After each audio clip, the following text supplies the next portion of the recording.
ಸತತ ಸೋಲಿನಿಂದ ಕಂಗೆಟ್ಟಿರೋ ದಳಪತಿಗಳು ಪಕ್ಷವನ್ನ ಗೆಲುವಿನ ಹಾದಿಗೆ ತರುವುದಕ್ಕೆ ಶತ ಪ್ರಯತ್ನವನ್ನ ನಡೆಸ್ತಾ ಇದ್ದಾರೆ. ಮೈತ್ರಿಯನ್ನೇ ನಂಬಿಕೊಂಡಿರೋ ದಳಪತಿಗಳು. ಹೀಗಾಗಿ ಸ್ಥಳೀಯ ಸಂಸ್ಥೆ ಚುನಾವಣೆಗಳಲ್ಲೂ ಮೈತ್ರಿಯನ್ನ ಮುಂದುವರಿಸಲಾಗ್ತಾ ಇದೆ. ಸ್ಥಳೀಯ ಸಂಸ್ಥೆಗಳಲ್ಲಿ ಮೈತ್ರಿಗೆ ಜೆಡಿಎಸ್ ಪ್ರಸ್ತಾಪವನ್ನ ಇಟ್ಟಿದೆ. ರಾಜ್ಯದಲ್ಲಿ ಮುಂಬರುವ ಜಿಲ್ಲಾ ಪಂಚಾಯಿತಿ, ತಾಲೂಕು ಪಂಚಾಯಿತಿ ಚುನಾವಣೆಗಳಲ್ಲಿ ಮೈತ್ರಿ ಈ ಬಗ್ಗೆ ಅಮಿತ್ ಶಾ ಬಳಿ ಪ್ರಸ್ತಾಪ ಮಾಡ್ತಾರಂತೆ ಎಚ್.ಡಿ. ಕುಮಾರಸ್ವಾಮಿ. ಸೋಮವಾರ ಅಮಿತ್ ಶಾ ಬಳಿ ಎಚ್.ಡಿ.ಕೆ ಮತ್ತು ನಿಖಿಲ್ ಚರ್ಚೆಯನ್ನ ನಡೆಸಲಿದ್ದಾರೆ. ಸೋಮವಾರ ಅಮಿತ್ ಶಾ, ಎಚ್.ಡಿ.ಕೆ ಮತ್ತು ನಿಖಿಲ್ ಭೇಟಿಗೆ ಸಮಯವನ್ನ ನಿಗದಿ ಮಾಡಲಾಗಿದೆ. ಮೈತ್ರಿ ಮಾತುಕತೆ ವೇಳೆ ನಿಖಿಲ್ ಕುಮಾರಸ್ವಾಮಿ ಸಾಥ್ ನೀಡಲಿದ್ದಾರೆ. ಮಗನಿಗೆ ರಾಜಕೀಯ ಒಳಸುಳಿ ಅರ್ಥ ಮಾಡಿಸಲು ಎಚ್.ಡಿ.ಕೆ ಪ್ರಯತ್ನವನ್ನ ಮಾಡ್ತಾ ಇದ್ದಾರೆ. ಹೀಗಾಗಿ ಕಳೆದ ಒಂದು ವಾರದಿಂದ ನಿಖಿಲ್ ದೆಹಲಿ ಪ್ರವಾಸದಲ್ಲಿದ್ದಾರೆ. ದೆಹಲಿಯಲ್ಲಿ ಬಿಜೆಪಿ ನಾಯಕರನ್ನ ಭೇಟಿ ಮಾಡ್ತಾ ಇದ್ದಾರೆ ನಿಖಿಲ್ ಕುಮಾರಸ್ವಾಮಿ.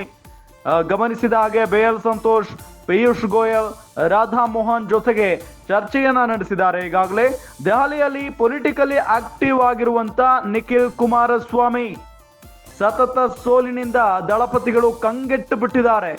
ಪಕ್ಷವನ್ನ ಹೇಗಾದ್ರೂ ಮಾಡಿ ಗೆಲುವಿನ ಹಾದಿಗೆ ತರಲೇಬೇಕು, ಆ ನಿಟ್ಟಿನಲ್ಲಿ ಶತ ಪ್ರಯತ್ನವನ್ನ ನಡೆಸ್ತಾ ಇರೋದು ಮೈತ್ರಿಯನ್ನೇ ನಂಬಿಕೊಂಡಿರುವಂತಹ ದಳಪತಿಗಳು.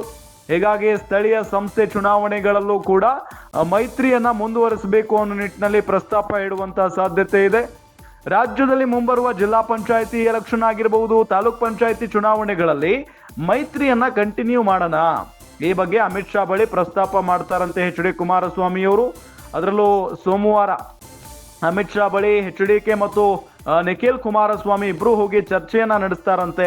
ಸೋಮವಾರ ಅಮಿತ್ ಶಾ, ಎಚ್.ಡಿ.ಕೆ ಮತ್ತು ನಿಖಿಲ್ ಅವರ ಭೇಟಿಗೆ ಸಮಯವನ್ನ ಕೊಟ್ಟಿದ್ದಾರಂತೆ.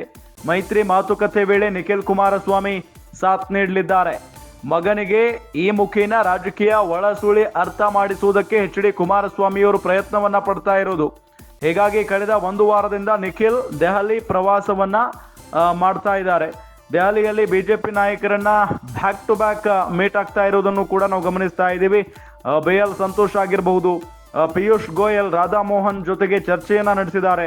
ಬಹಳ ಪ್ರಮುಖವಾಗಿ ಬೇಯಲ್ ಸಂತೋಷ್ ಅವರನ್ನ ಭೇಟಿ ಮಾಡಿದಂತಹ ಸಂದರ್ಭದಲ್ಲಿ ಚನ್ನಪಟ್ಟಣದ ಸೋಲಿಗೆ ಕಾರಣ ಯಾರು ಅನ್ನೋದರ ಬಗ್ಗೆಯೂ ಕೂಡ ಮಾಹಿತಿಯನ್ನ ನೀಡಿದಾರಂತೆ. ಅದರಲ್ಲೂ ಬಿಜೆಪಿ ನಾಯಕರ ವರ್ತನೆ ಹೇಗಿತ್ತು ಮತ್ತು ಬಿಜೆಪಿ ನಾಯಕರು ಎಷ್ಟರ ಮಟ್ಟಿಗೆ ಸಾಥ್ ಕೊಟ್ಟರು ಪ್ರಚಾರದ ಸಂದರ್ಭದಲ್ಲಿ, ಇದೆಲ್ಲದರ ಬಗ್ಗೆಯೂ ಕೂಡ ಬೇಯಲ್ ಸಂತೋಷ್ ಅವರ ಬಳಿ ನಿಖಿಲ್ ಕುಮಾರಸ್ವಾಮಿಯವರು ಕಂಪ್ಲೇಂಟ್ ಅನ್ನ ಕೊಟ್ಟಿದ್ದಾರೆ ಅನ್ನೋದು ಗೊತ್ತಾಗ್ತಾ ಇದೆ. ಅಂದ್ರೆ ಎಲ್ಲೋ ಒಂದ್ ಕಡೆ ಕಾಂಗ್ರೆಸ್ ಅಭ್ಯರ್ಥಿಯನ್ನ ಎದುರಿಸಲು ಬಿಜೆಪಿಯವರು ಅಷ್ಟಾಗಿ ಸಾಥ್ ಕೊಡ್ಲಿಲ್ಲ ಅನ್ನೋ ನಿಟ್ಟಿನಲ್ಲಿನೇ ಕಂಪ್ಲೇಂಟ್ ಕೊಟ್ಟಿದ್ದಾರೆ ಅನ್ನೋ ಮಾಹಿತಿಯೂ ಕೂಡ ಇದೆ. ಹಾಗಾಗಿನೇ ದೆಹಲಿಯಲ್ಲಿ ಪೊಲಿಟಿಕಲಿ ಸಿಕ್ಕಾಪಟ್ಟೆ ಆಕ್ಟಿವ್ ಆಗಿ ನಿಖಿಲ್ ಕುಮಾರಸ್ವಾಮಿಯವರು ಓಡಾಡ್ತಾ ಇದ್ದಾರೆ.